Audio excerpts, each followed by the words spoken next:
हम आपको बताएंगे कि देश के नंबर 1 पत्रकार अशोक वानखेड़े अपने एग्जिट पोल में बीजेपी को कितनी सीटें दे रहे हैं। दैनिक भास्कर के दिग्गज पत्रकार केपी मलिक अपने एग्जिट पोल में बीजेपी को कितनी सीटें दे रहे हैं। इसी तरह दर्जनों अखबारों में काम कर चुके, कई किताबें लिख चुके वरिष्ठ पत्रकार डॉक्टर राकेश पाठक का एग्जिट पोल क्या कहता है। टाइम्स ऑफ इंडिया के मजबूत पिलर रहे वरिष्ठ पत्रकार पुष्पेंद्र शर्मा जी का एग्जिट पोल क्या है। न्यूज नेशन चैनल लॉन्च करने वाले वरिष्ठ पत्रकार शैलेश जी का एग्जिट पोल क्या कहता है। वरिष्ठ पत्रकार प्रेम कुमार जी का एग्जिट पोल भी आपको दिखाएंगे। ये आपको दिखाएंगे। शुरुआत अशोक वानखेड़े से करेंगे। उम्मीद करते हूँ अच्छे होंगे। एग्जिट पोल लेके बड़ा कंफ्यूजन हो रहा है अभी मीडिया में, जो हम लोग देख रहे हैं मोबाइल पे, अपने अपने मोबाइल पे। ये गोदी मीडिया जो है लोगों के दिमाग में ऐसे ऐसे एग्जिट पोल दिखा रहे हैं और लोगों को इतना भ्रम में डाल रहे हैं। ये सब चीज़ें जो सच्चाई में नहीं होने वाले हैं। मैं आपको आज सच्चाई एग्जिट पोल, आखिर फाइनल एग्जिट पोल क्या होने वाले हैं, ऐसे मैं आपको आज मैं दिखाने वाला हूँ। आप देख सकते हैं प्रज्ञा मिश्रा के जरिए आपको दिखाते हैं कि फाइनल एग्जिट पोल एक्चुअल में क्या होने वाले हैं। देश के नंबर 1 पत्रकार अशोक वानखेड़े जो कि अपने एग्जिट पोल में क्या कहते हैं। दैनिक भास्कर के दिग्गज पत्रकार जो कि केपी मलिक अपनी एग्जिट पोल में क्या कहते हैं। चलिए हम लोग जानेंगे और फाइनल एग्जिट पोल आखिर क्या हो सकता है, ये चीज हम लोग देखते हैं। अशोक वानखेड़े जी, आपके एग्जिट पोल में बीजेपी कितनी सीटें जीतेगी, बहुमत है या फिर नहीं है? देखिए प्रज्ञा जी, पहले चरण से लेके आखिरी चरण तक हम जिस हिसाब से चल रहे हैं, और ये आंकड़े मैं पहले भी बोल चुका हूं, मेरे हिसाब से बीजेपी का अपना खुद का जो टोटल सीट्स रहेगी ये 230 से 235 के बीच में रहेगी, ऐसा मेरा आकलन है। और उसके बाद एनडीए गठबंधन जो है, अभी इनके पास कोई एनडीए गठबंधन, एक जनता दल यूनाइटेड है, नीतीश कुमार, वो आज दिल्ली आ रहे हैं। कुछ कांग्रेस के नेताओं को मिलने की बात हो रही है, पता नहीं फिर पलटी मारेंगे नहीं मारेंगे। और दूसरा एक इनके पास सॉलिड ब्लॉक है, वो है आंध्र प्रदेश से टीडीपी। टीडीपी का इतिहास रहा है, जिसके साथ चुनाव लड़ता है वो उसके साथ अक्सर नहीं रहता। तो वो देखना है वो टीडीपी कितना लाएगा, क्योंकि आंध्र प्रदेश का भी एक लिमिटेड है उनका। बाकी जगह पे जो इनके पास एकनाथ शिंदे की 13 सीटें थी, उसमें से एकनाथ शिंदे 2 सीटें भी कंट्रीब्यूट कर पाएंगे कि नहीं कर पाएंगे, या वो गठबंधन में रह भी कि 4 तारीख के बाद, ये पता नहीं है। बाकी एक दो सीटें वाले लोग हैं और कई ऐसे दल है कि जिनके सीट्स नहीं। तो मेरे हिसाब से बीजेपी का अपना 230 से 235 के बीच में ऑस्कुलेट होना चाहिए, ये मेरा आंकड़ा है। अशोक वानखेड़े के हिसाब से बीजेपी 230 से 235 सीटों के पार नहीं जा रही है, यानी कि बीजेपी बहुमत से बहुत दूर है। अब दैनिक भास्कर के वरिष्ठ पत्रकार केपी मलिक जी से भी जान लेते हैं कि उनका एग्जिट पोल क्या कह रहा है। आखिर कितनी सीटें आ रही हैं सर, बीजेपी सरकार बना पाएगी या नहीं? मेरा मानना यह है कि जहां 60-70 सीटें अशोक जी घटा रहे हैं, मैं कल भी प्रज्ञा आपको बोला था कि मेरा मानना यह है कि 200 के आसपास रहने की उम्मीद है। और मैंने आपको कहा भी था कि जिन सूत्रों से हमारी बात हुई है और जिस प्रकार से गुप्तचर विभाग के लोगों ने भी रिपोर्ट दी है, उन्होंने 190 बताया है। तो उसमें 10-5 सीटें ऊपर नीचे होना बड़ी बात है। के आसपास रहेंगे तब तो सरकार बनाना मुश्किल हो जाएगा। सरकार बनाना मुश्किल 250 पे भी होगा, भले ही अशोक जी कुछ भी कहें। ये इस तरह के लोग हैं, जितना ज्यादा अपने आप को दिखा रहे हैं कि हम बहुत ताकतवर हैं और हम बहुत बड़े ये हैं, सबसे पहले इसी तरह के लोग मैदान छोड़ के भागते हैं। देखिए, केपी मलिक जी बीजेपी को 200 सीटों पर ही समेट रहे हैं। उनके एग्जिट पोल के हिसाब से बीजेपी 200 के पार नहीं जा रही है, यानी यहां पर भी बीजेपी बहुमत से कोसों दूर है।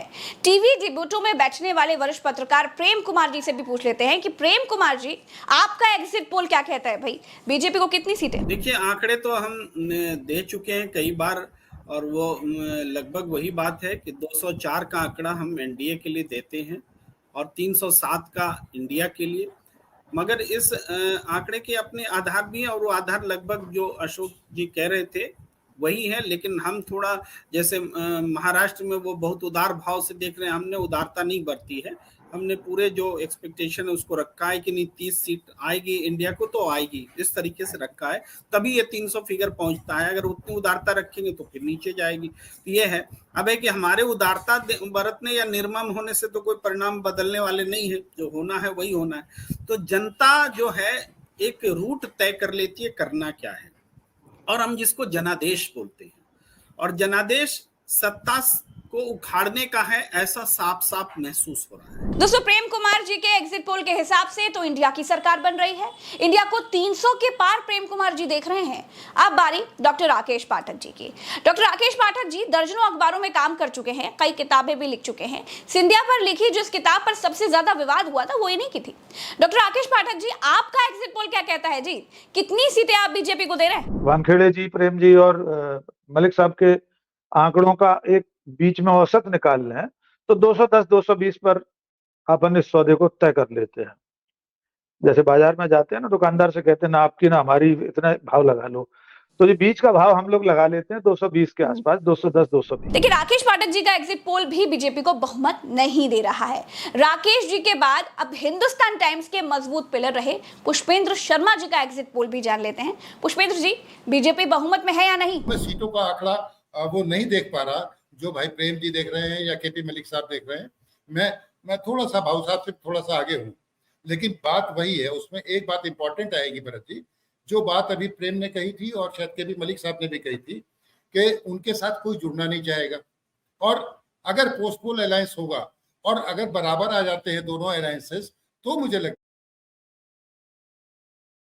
है कि इंडिया ब्लॉक से जुड़ने के लिए लोग दौड़ेंगे और इनसे दूर भागेंगे, क्योंकि वो मित्रता कहीं कंपल्शन वाली थी, कहीं वो दबाव वाली थी, कहीं किसी और तरीके की थी। तो उस बात से मैं बिल्कुल सहमत हूँ, और मुझे लगता है कि बहुत कांटे का चुनाव है। नंबर देना उचित नहीं होता, न नंबर देना मैंने सीखा, पर फिर भी मैं कहता हूँ कि उनको नियंत्रित कर दिया है मतदाता ने। वो कहीं तो चलिए हम आपकी तरफ से कह देते हैं, आप 40, 50, 60 के बीच में कहीं पर हैं, 240, 250, 260 के आसपास। आप बिल्कुल भरत जी कह सकते हैं। पुष्पेंद्र जी, खुलकर तो देना मैंने सीखा, पर फिर भी मैं कहता हूं कि उनको नियंत्रित कर दिया है मतदाता ने। वो कहीं तो चलिए हम आपकी तरफ से कह देते हैं, आप 40, 50, 60 के बीच में कहीं पर हैं, 240, 250, 260 के आसपास। आप बिल्कुल भरत जी कह सकते हैं। पुष्पेंद्र जी खुलकर तो नहीं बोले, लेकिन उन्होंने कहा कि बेलगाम सरकार के मुंह में जनता ने लगाम लगा दी है। 250, 260 के आसपास। आप बिल्कुल भरत जी कह सकते हैं। पुष्पेंद्र जी खुलकर तो नहीं बोले, लेकिन उन्होंने कहा कि बेलगाम सरकार के मुंह में जनता ने लगाम लगा दी है, यानी कि बीजेपी अकेले दम पर बहुमत नहीं ला रही है। पुष्पेंद्र शर्मा जी बीजेपी को 240 से 260 के बीच में कहीं देख रहे हैं। अब बारी न्यूज नेशन चैनल को लॉन्च करने वाले और तमाम चैनलों की बागडोर संभाल चुके पत्रकार शैलेश जी के एग्जिट पोल की। बताइए शैलेश जी, किसकी बन रही है सरकार? मेरे हिसाब से सरकार इंडिया अलायंस की तभी बन सकती है जब कांग्रेस को, सिर्फ कांग्रेस को 150 सीटों से ज्यादा आए। अगर कांग्रेस इस 54 को 150 पर नहीं ले जाती है तो इंडिया अलायंस की सरकार बनती हुई मुझे नहीं दिखाई देती। अब कांग्रेस ये सीटें कहां से लाएगी? कांग्रेस के पास जो ये सीटें 100 सीट करीब बढ़ाने के लिए जगह है, वो क्या है? मध्य प्रदेश, राजस्थान, छत्तीसगढ़, कर्नाटक, महाराष्ट्र। तो क्या 100 सीटें ये इन राज्यों से निकाल कर ला रहे हैं? ये बहुत बड़ा सवाल है। अभी तक जितने लोग भी बात कर रहे हैं, महाराष्ट्र में की बात कर रहे हैं, बिहार की बात कर रहे हैं, उत्तर प्रदेश की बात कर रहे हैं, ये जो गढ़ है जहां सीधे बीजेपी और कांग्रेस की लड़ाई है, उसमें क्या हो रहा है? क्या कांग्रेस 54 से बढ़ करके और 150 या उससे ऊपर जा रही है? दोस्तों, गोदी मीडिया के एग्जिट पोल दर्जनों बार गलत साबित हुए हैं। अब तो एग्जिट पोल एक तरह का धंधा बन चुका है आका को खुश रखने का। अखिलेश यादव ने तो अलर्ट जारी कर दिया है कि गोदी मीडिया के एग्जिट पोल के भरोसे कोई मत रहना, ईवीएम की रखवाली मजबूती से करना, क्योंकि एग्जिट पोल में ज्यादा नंबर देकर माहौल बनाया जाता है। इसी एग्जिट पोल के पीछे छिपकर चोरी की जाती है। जनता को लगता है कि जितना एग्जिट पोल में बताया गया है वही रिजल्ट आएगा। दोस्तों, असली रिजल्ट तो 4 तारीख को ही आएगा, लेकिन इस बार इंडिया के लोग बहुत ज्यादा आश्वस्त हैं कि बीजेपी बहुमत से बहुत दूर है। राहुल गांधी कहते हैं कि कुछ भी हो जाए, मोदी प्रधानमंत्री नहीं बनेंगे, चाहे लिख कर ले लो। मैं आपको लिख के दे रहा हूं, 4 जून नरेंद्र मोदी हिंदुस्तान के प्रधानमंत्री नहीं रहेंगे। दोस्तों, इस चुनाव में बीजेपी हर जगह फंसी हुई थी। 10-20 सीटों को छोड़कर कोई ऐसी सीट नहीं है जिस पर यह कहा जा सके कि बीजेपी इस सीट पर क्लियर जीत रही है। हर जगह इंडिया ने फंसा रखा है। जो राज्य बीजेपी ने क्लीन स्वीप किए थे, उन राज्यों में भी भारी नुकसान दिखाई दे रहा है। इस वीडियो में फिलहाल इतना ही, दीजिए इजाजत। राम राम, दुआ सलाम, जय हिंद।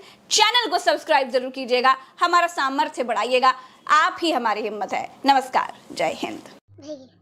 सो फाइनली आप लोगों ने देख लिए होंगे कि फाइनल एग्जिट पोल जो है वो क्या होने वाली है। बीजेपी इस बार प्रधानमंत्री यानी नरेंद्र मोदी पीएम नहीं बनेंगे 2024 में। इस चीज़ का तो आपको अंदाज़ा और पता लग गया होगा। आप जितने भी आप देखते हैं अभी गोदी मीडिया जो है वो यार ये सब क्यों दिखाते हैं। आपके मन में ये भी सवाल आते होंगे कि आखिर गोदी मीडिया क्यों दिखा रहे हैं ऐसे, जबकि वो प्रधानमंत्री बनने के लायक इस बार नहीं है, फिर भी क्यों दिखा रहे हैं एग्जिट पोल में कि नरेंद्र मोदी ही पीएम बनेंगे। क्योंकि पैसा उसको अभी भी मिल रहे हैं। एक चीज़ आपको याद रखना है, पैसा आपको अभी भी उन गोदी मीडिया वालों को मिल रहे हैं, इसीलिए वो अपने चैनल पे अपने टीवी पे ये सब दिखा रहे हैं। और आप ये मत भूलना कि आप आम जनता की बात सुनो। जितने भी जहाँ जहाँ वोट हुए हैं आप देख सकते हैं कि आम जनता क्या कहते हैं। तो इस बार बीजेपी को उतना सपोर्ट नहीं मिल रहे हैं जितना अगले बार मिला था और नरेंद्र मोदी पीएम बने थे। इस बार राहुल गांधी ही बनेंगे, ये चीज़ आपको पता लग गया होगा। सो घबराने की कोई ज़रूरत नहीं है। 4 तारीख को आप आराम से देख लेना, जो होने वाला है हो जाएगा। So thank you so much.